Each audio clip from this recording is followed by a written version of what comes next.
Bueno, vamos derecho acá que tenemos otro invitado en esta noche, acá en piso, en este caso, el ex legislador, ¿no? Bodart. ¿Cómo estás? Ex legislador de la Ciudad de Buenos Aires. Así es, sí. ¿Cómo estás? Por Bien, el MTS y el FIT. MST en el MST, FITU, perdón. en el Frente de Izquierda y los Trabajadores Unidos. Bueno, a ver, me voy a otro tema, Ciudad de Buenos Aires. Vemos que se están levantando en la provincia también las restricciones, que vuelve la presencialidad en las escuelas. Ahora, ¿qué cambió en los últimos días para que tengamos presencialidad en las escuelas? En la ciudad a partir de mañana, en la provincia a partir del miércoles. Si uno mira los datos de evolución de los contagios, pareciera que no cambió mucho. ¿Qué te parece? ¿Que está bien o mal esto? No, no cambió nada y por eso lamentablemente vamos a tener más muertos. Sí. Porque fijémonos Chile, acá al lado.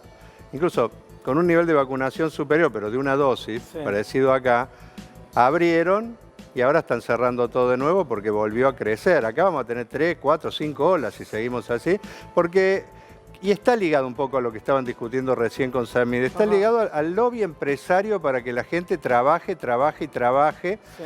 para que seguir ganando. Esa es la verdad, digamos las cosas como son. Desde el punto de vista epidemiológico y todo, acá habría que cerrar, tener ciertas restricciones, tener prioridades en los trabajadores que tienen sí o sí que ir a trabajar, pero tratar de ver qué trabajadores pueden no hacerlo, darle plata a la gente para que aquel que no tiene un trabajo fijo y tiene que changuear o tiene que entra en la economía informal tenga plata en la mesa, pero no se ha hecho eso. Se termina avalando la presión que hay de la Unión Industrial, de los grandes empresarios que quieren que la gente salga a trabajar. Ahora, en esta línea, digo, ya que tu distrito es la Ciudad de Buenos Aires, yo observo que desde la Nación... Hace mucho que vivo en provincia, pero bueno, trabajo en la capital y vivo en provincia. Porque la pregunta es, digo, a ver, desde el gobierno nacional uno se observa que hay paquetes de asistencia. Te iba a preguntar también cuál es tu apreciación, si es poco, si habría que implementar algo más fuerte, parecido a lo del año pasado. Pero además hay otros distritos, como en particular la Ciudad de Buenos Aires, donde quieren abrir para tratar de, esto que vos marcás, de generar trabajo a la fuerza, porque no hay ningún paquete de asistencia, ningún paquete de estímulo que hayan anunciado para tratar de sostener a los sectores y protegerlos de la pandemia. ¿Te parece que bueno, es así? sí, porque te vuelvo a insistir, porque no hay una política agresiva para hacerse de fondos como para poder hacer eso. Yo, por ejemplo, la cosecha de este año va a dar 13.000 millones de dólares. Sí. Es récord histórico. Sí. Histórico, nunca hubo. Es más, el mes de mayo fue récord de todos los mayos de la historia nuestra. Cerca de 3.500 millones de dólares. Entonces, plata hay. El problema es, ¿quién se lleva la plata? ¿Quién se lleva? Acá se armó un escándalo por un aporte solidario por única vez de los grandes ricachones del país. Sí.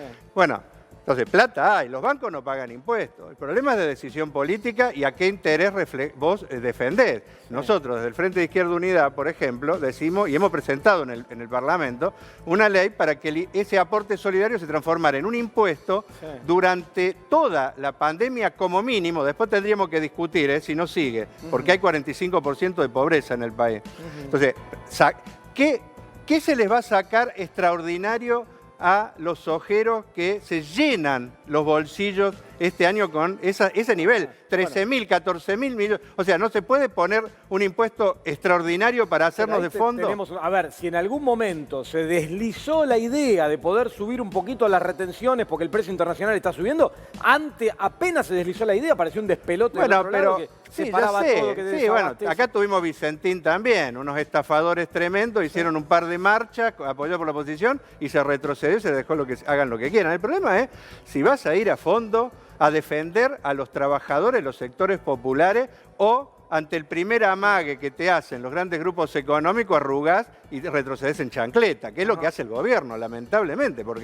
Y aparte, o sea, porque tenemos que discutir los problemas profundos. Está el tema de la pandemia, pero está el hambre y la miseria. Aumentó el trabajo infantil. Ayer fue el día de denuncias del trabajo infantil. Aumentó en el país, que ya era alto, era 16%. Se calcula que puede ser el doble de los niños entre 13 y 17 años que, por ejemplo, salen a trabajar. ¿Por qué? Porque salen a changuear porque están muriendo de hambre la familia. Sobre todo en el campo, ojo, en el campo, eso que los ojeros, lo que hacen mucha plata, trabajan los niños. O sea, Y se muere de hambre la gente, porque 45% de pobreza es un nivel, uno se acostumbra, ya los datos parecen no ser nada. Quiere decir que la mitad de la población pasa hambre, que no tiene viviendas dignas, que no tiene acceso a una salud como corresponde. Ese es el país real. Entonces, ¿por qué tenemos que permitir que el 2-3% acumule fortunas y fortunas y fortunas? ¿Por qué no podemos discutir un salario acorde, como se discutía recién, una IFE para toda la gente? Ahora que hablas de salario, está el tema paritarias. Está muy caliente ahora. ¿Por qué? Porque algunos sindicatos acordaron con la idea de la inflación que proyectaba el gobierno a principios de año, 29%. Yo te voy a y ahora franco. se reabren. ¿Qué pasa? Yo creo que los sindicatos son cómplices de todo esto que pasa. A ver, ¿cómo acá no hay una huelga general convocada para tener salarios dignos para la gente? ¿Dónde está la CGT? ¿Dónde está la CTA?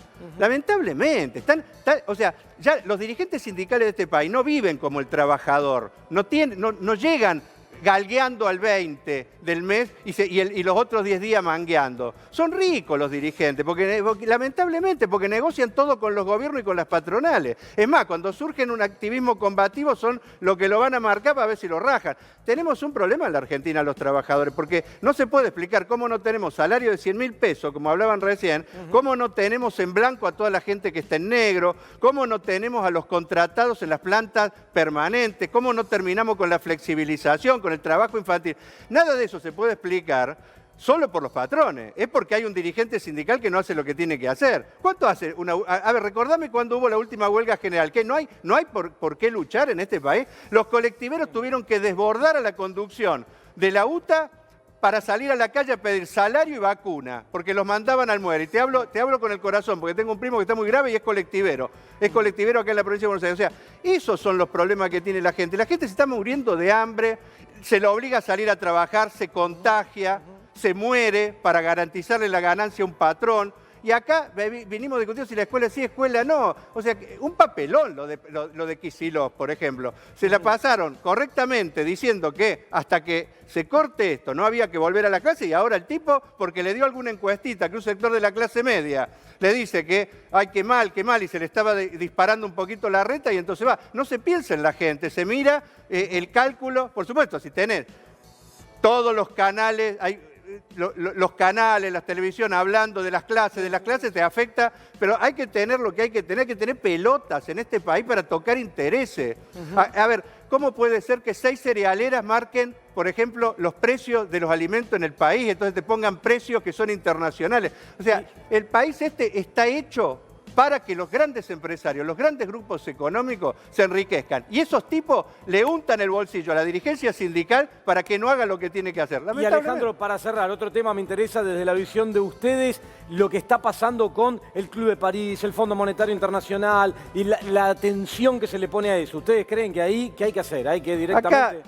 Acá hay que tomar como prioridad la deuda con la gente, de una vez por todas. Mirá, el Club de París viene de la época de la dictadura, todo el tema de la deuda de París. O sea, y nunca se investigó. La única investigación que se hizo, que fue apoyada por nosotros, por la izquierda, juez Ballesteros, demostró que fue todo un curro. Las deudas son un curro, no entra ¿Quién tiene un mango de la deuda? De la deuda? Sin embargo, toda la riqueza del país se va en pagarle a unos zánganos internacionales que tienen negocios con los privados, porque Macri, por ejemplo, fue de los que pidió plata en esa época, papá Macri, aunque el hijo nunca la devolvió, fue el que pidió plata cuando pedían los famosos capitanes de la industria en la época de la dictadura, cuando era la plata dulce, entre otros al Club de París. ¿Se entiende? Se pedían plata y después no la pagaron. Y la estatizó el Estado y tenemos que pagar todo. El hijo no solo no la devolvió, sino que nos volvió a meter en un despelote. Total, y ahora 50.000 más y más. Entonces, esa plata, las deudas, van a los bolsillos de los empresarios, a los que fugan capitales. Hay que cortarla con eso. Hay que tocar los intereses de los ricos en este país para que realmente se distribuya la riqueza enorme que tenemos entre todos los argentinos, arrancando por el pueblo trabajador, que es el que pone el lomo, hace producir todo, y lo despiden, lo apalean, como los otros, el viernes, como en Puente Pueyrredón, gente que perdió el trabajo en el ferrocarril, de LAN, y los terminaron apaleando por ir a pedir trabajo. O sea, ¿cuál es la prioridad? nosotros tenemos claro desde el Frente de Izquierda Unidad, desde el MST, nuestra prioridad son los trabajadores. Y si hay que agarrar y tocar los intereses y sacarle la plata del bolsillo a los ricachones de este país, hay que hacerlo.